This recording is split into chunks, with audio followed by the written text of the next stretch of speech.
करीबन 10 साल बाद जम्मू कश्मीर में एक बार फिर से विधानसभा चुनावों की तैयारियां शुरू हो चुकी हैं और इसी सिलसिले में केंद्रीय चुनाव आयोग के साथ में केंद्रीय गृह सचिव अजय भल्ला की हुई है एक महत्वपूर्ण बैठक। इस बैठक में तमाम बिंदुओं पर चर्चा की गई है कि कैसे अगर अभी जो है जम्मू कश्मीर में चुनाव करवाने हैं तो कैसे करवाने हैं, वहाँ के क्या हालात हैं, सुरक्षा के लिहाज से क्या तैयारियां हैं, इसके साथ ही मौसम के हिसाब से क्या तैयारियां हैं, क्योंकि पिछले कुछ महीनों में लोकसभा चुनावों के बाद में जम्मू कश्मीर के अलग अलग इलाकों में कुछ आतंकी घटनाएं हुई हैं और वो केंद्रीय चुनाव आयोग के लिए एक चिंता का विषय है। हालांकि चुनाव आयोग कोशिश यही कर रहा है कि चुनाव अगले 1 से 1.5 महीने के दौरान संपन्न करवाए जाएं और इसी सिलसिले में केंद्रीय चुनाव आयोग की तरफ से दौरा भी किया गया था जम्मू कश्मीर का। और इस दौरे के दौरान तमाम जो स्टेक होल्डर्स हैं, जिसमें राजनीतिक दल हैं, जिसमें सुरक्षा एजेंसीज हैं, जिसमें अधिकारी हैं जो चुनाव को संपन्न करवाते हैं, या वो तमाम लोग जिनकी अहम भूमिका होती है चुनाव को संपन्न करवाने में, उनसे चर्चा भी की गई है। राजनीतिक दलों की तरफ से यही मांग की गई कि अब जम्मू कश्मीर में विधानसभा के चुनाव होने चाहिए,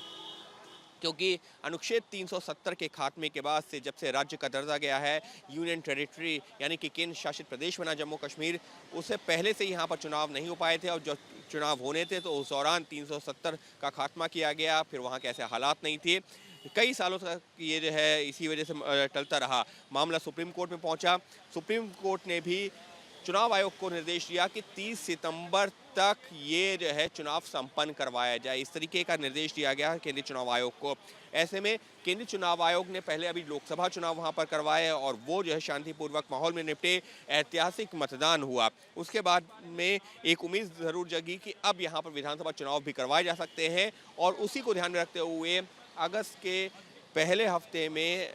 वहाँ पर केंद्रीय चुनाव आयोग ने दौरा भी किया, तमाम स्टेक होल्डर से बातचीत भी की। अब कोशिश यही है कि एक बार फिर से ये पता कर लिया जाए कि ग्राउंड पर सिचुएशन कैसी है और अगर चुनावों की तारीखों का ऐलान किया जाता है तो किस तरीके से वहाँ पर जो है फोर्स को डिप्लॉय करना होगा, किस तरीके के इंतजाम करने होंगे, किस तरीके का जो है वहाँ पर खुफिया इनपुट है। ये तमाम पहलू हैं जिस पर केंद्रीय चुनाव आयोग विचार कर रहा है और इसी वजह से केंद्रीय गृह सचिव के साथ ये बैठक काफ़ी महत्वपूर्ण है। हालांकि सूत्र ये इशारा कर रहे हैं कि अगर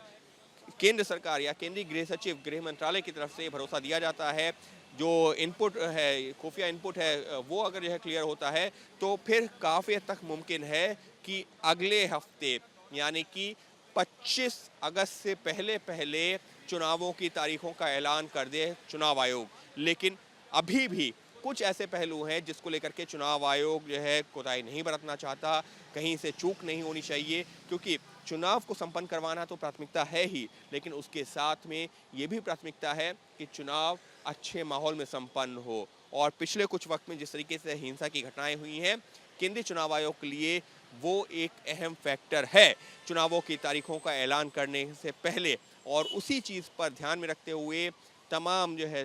चर्चाएं की जा रही हैं और जब केंद्रीय चुनाव आयोग ये पूरी तरह से आश्वस्त हो जाएगा कि एक अच्छे माहौल में चुनाव को संपन्न करवाया जा सकता है, वैसे ही किया जाएगा चुनावों की तारीखों का ऐलान। और उम्मीद यही की जा रही है कि अगर केंद्रीय चुनाव आयोग पूरी तरह से आश्वस्त हो जाता है कि चुनाव संपन्न करवाए जा सकते हैं तो इन तारीखों का ऐलान 25 अगस्त यानी कि अगले हफ्ते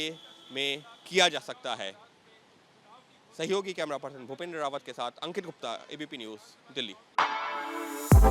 For exclusive and insightful videos, subscribe to our new channel ABP Live Premium.